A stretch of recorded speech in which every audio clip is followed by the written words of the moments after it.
పూర్తి వివరాలు చూసే ముందు మా ఛానల్ ని సబ్స్క్రైబ్ చేయడం మర్చిపోకండి. శ్రీ గురుభ్యో నమః. శ్రీ మహాసరస్వత్యై నమః. ఓం నమః శివాయ. నారాయణ శాస్త్రి ఆస్ట్రాలజీ ఛానల్ వీక్షిస్తున్నటువంటి ప్రేక్షక మహాశైలకు స్వాగతం, సుస్వాగతం.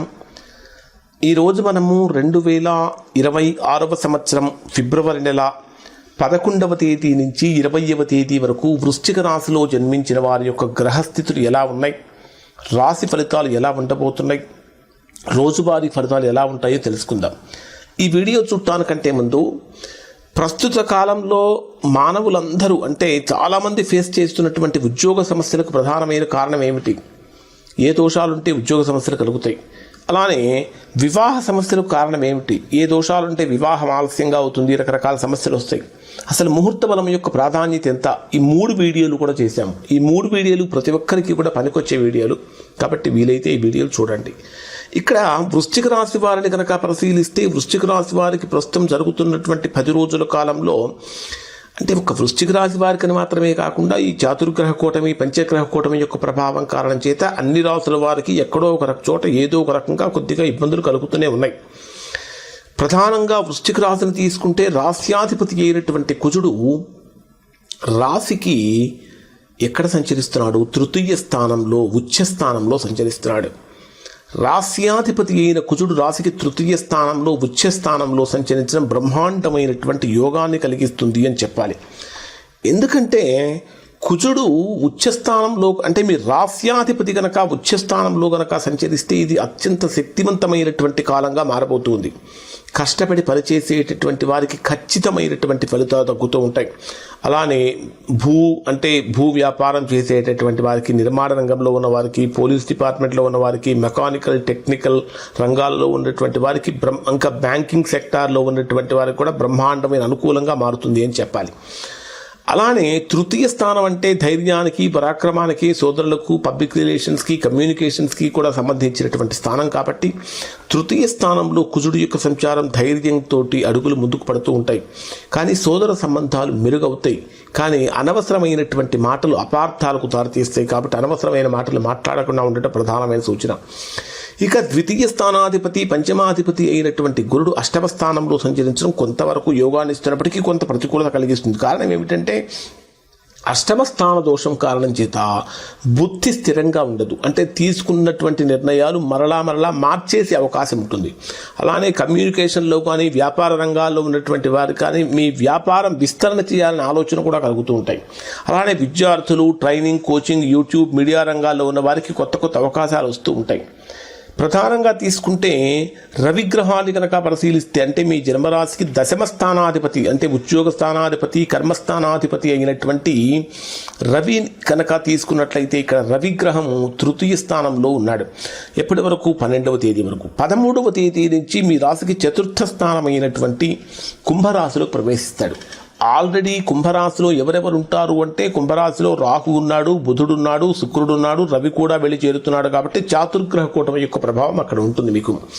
రవి ఎప్పుడైతే చతుర్థ స్థానంలో ప్రవేశిస్తాడో పరిపాలనా సంబంధమైనటువంటి నిర్ణయాలు బ్రహ్మాండంగా ఉంటాయి. నాయకత్వ ధోరణిలో మార్పులు వస్తూ ఉంటాయి. వ్యక్తిగతంగా మీకు ఎలా ఉంటుందంటే స్వేచ్ఛను కోరుకునేటువంటి భావన బలంగా పెరుగుతుంది. అంటే ఎదుటివారి యొక్క అభిప్రాయాలకు మీరు విలువ ఇవ్వరు. మీరు సొంతగా నిర్ణయాలు తీసుకోవటం అంటే ఇండివిజువల్ ఫ్రీడమ్ ఎక్కువగా కోరుకునే అవకాశాలు వృశ్చిక రాశి వారికి ప్రస్తుతం కనిపిస్తూ ఉన్నాయి. మరి చతుర్థ స్థానంలో ఆల్రెడీ రాహు ఉన్నాడు, బుధుడు ఉన్నాడు, శుక్రుడు ఉన్నాడు, రవి కూడా అక్కడే ఉంటున్నాడని చెప్పాను కదా. ఈ చాతుర్గ్రహ కూటమి యొక్క ప్రభావం ఏ విధంగా ఉంటుందంటే అష్టమాధిపతి అయినటువంటి బుధుడు చతుర్థంలో సంచరించేటప్పుడు కష్టం ఎక్కువ, సుఖం తక్కువ అనేటటువంటి భావన కలుగుతూ ఉంటుంది. సప్తమాధిపతి అయినటువంటి శుక్రుడు కూడా రాహుతో కలిసి సంచరించేటప్పుడు భార్యాభర్తల మధ్య మిస్అండర్స్టాండింగ్స్, అపార్థాలు రాకుండా చూసుకోవాల్సిన బాధ్యత ఖచ్చితంగా మీ మీదనే ఉంటుంది అని చెప్పాలి. ఇంకా చెప్పాలంటే ఇక్కడ ఈ చతుర్థ స్థానంలో అంటే రవి రాహు గ్రహాల యొక్క కలయిక పితృ సంబంధమైనటువంటి దోషాలు కూడా కలిగిస్తుంది. ఎవరికైతే వ్యక్తిగత జాతకంలో పితృ సంబంధమైనటువంటి దోషాలు ఉంటాయో వారికి ప్రస్తుతం రవి రాహు గ్రహాలు కలిసినప్పుడు ఆ దోషం యాక్టివేట్ అవుతుంది. కాబట్టి అటువంటి విషయాల్లో కొంచెం జాగ్రత్తగా ఉండాలి. మరి ఇక శని ప్రభావాన్ని కనుక తీసుకుంటే దాదాపుగా అనుకూలమైనటువంటి స్థానంలోనే ఉన్నాడు. మరి డే వైజ్గా కనుక పరిశీలిస్తే ప్రధానంగా వీరికి 11వ తేదీ ఉదయం నుంచి 12వ తేదీ మధ్యాహ్నం 1:41 వరకు వీరికి ఏ విధంగా ఉండబోతుంది అని కనుక మనం పరిశీలించినట్లయితే 11వ తేదీ నుంచి 12వ తేదీ మధ్యాహ్నం 1:41 వరకు ఈ 2 రోజులు కూడా వృశ్చిక రాశి వారికి అత్యంత కీలకమైనటువంటి సమయంగా చెప్పముండాలి. మనస్సు చాలా బలంగా ఉంటుంది, కొత్త నిర్ణయాలు తీసుకుంటూ ఉంటారు. అన్నిటికంటే ముఖ్యంగా ఆత్మ బలము, ఆత్మవిశ్వాసము పెరుగుతూ ఉంటాయి. శక్తి ఉన్నప్పటికీ కూడా భావోద్వేగాలు ఎక్కువగా ఉంటాయి అని చెప్పాలి. ఖచ్చితంగా ఇక్కడ మీరు సోమవారం రోజున శివుడికి అభిషేకం చేయటం అనేటటువంటి చాలా చాలా మంచిది. ఇక 12వ తేదీ మధ్యాహ్నం 1:41 నుంచి 14వ తేదీ రాత్రి 12:40 వరకు ఉండేటటువంటి సమయంలో ఇది ఆర్థికంగా బ్రహ్మాండమైనటువంటి అనుకూలమైన ఫలితాలు కలిగిస్తుంది. ఎక్కువగా ఆర్థికపరమైనటువంటి విషయాల మీద ఎక్కువగా ఫోకస్ చేస్తూ ఉంటారు. ఇంకా చెప్పాలంటే కుటుంబం మీద ఎక్కువగా శ్రద్ధ తీసుకుంటూ ఉంటారు. ఖర్చులు కొద్దిగా పెరిగే అవకాశాలు ఉంటాయి. మాట్లాడేటటువంటి మాట బహు సున్నితంగా, బహు ఆకర్షణీయంగా మారుతుంది అని కూడా చెప్పవచ్చు. ఇక్కడ మీరు లక్ష్మీదేవి యొక్క అష్టోత్తరం పారాయణం చేయడం చాలా మంచిది. 14వ తేదీ రాత్రి 12:40 నుంచి 17వ తేదీ ఉదయం 9:04 వరకు ఉండేటటువంటి సమయాన్ని కనుక మనం పరిశీలించినట్లయితే ఇది బ్రహ్మాండమైనటువంటి ఆత్మస్థైర్యం పెరుగుతుంది, ధైర్యం పెరుగుతుంది, సోదరులతో పనిచేసేటటువంటి పనుల్లో లాభం కలుగుతుంది, కొత్త ప్రాజెక్టులు ప్రారంభించడానికి అనుకూలత ఏర్పడుతుంది, షార్ట్ టైం ట్రావెల్స్ ప్లాన్ చేసుకునేటటువంటి వారికి అనుకూలంగా మారుతుంది అని చెప్పాలి. అయినా ఇక్కడ మీరు హనుమాన్ చాలీసా పారాయణం చేయడం చాలా మంచిది. ఇక 17వ తేదీ ఉదయం నుంచి అంటే ఉదయం 9:04 నుంచి 19వ తేదీ మధ్యాహ్నం 2:57 వరకు ఉండేటటువంటి సమయాన్ని పరిశీలిస్తే ఇది మీకు చాలా చాలా కీలకమైనటువంటి సమయంగా ఉండబోతుంది. కారణం ఏమిటంటే 17వ తేదీ నుంచే పంచగ్రహ కూటమి మీ రాశికి 4వ స్థానంలో జరుగుతున్నది. ఈ పంచగ్రహ కూటమి ఏ విధంగా ఉంటుందంటే అంటే చంద్రుడు రాహువుతో కలపటం, రవి రాహువుతో కలపటం, ఈ ఉన్నటువంటి 4 గ్రహాలు రాహువుతో కలిసినటువంటి కారణం చేత మనస్సు కొద్దిగా అశాంతిగా మారుతూ ఉంటుంది.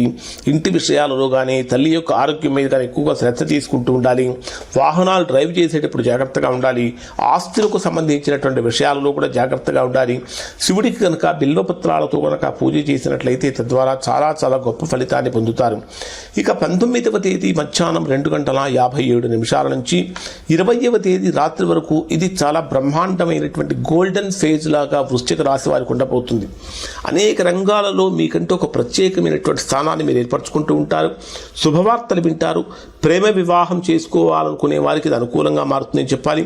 స్టాక్ మార్కెట్, ఆర్ట్, మీడియా రంగాల్లో ఉన్న వారికి చక్కగా లాభం కలుగుతూ ఉంటుంది. అనేక రకాలైనటువంటి విషయాలలో ముందడుగులు పడుతూ ఉంటాయి తప్ప వెనకడుగులు వేయరు.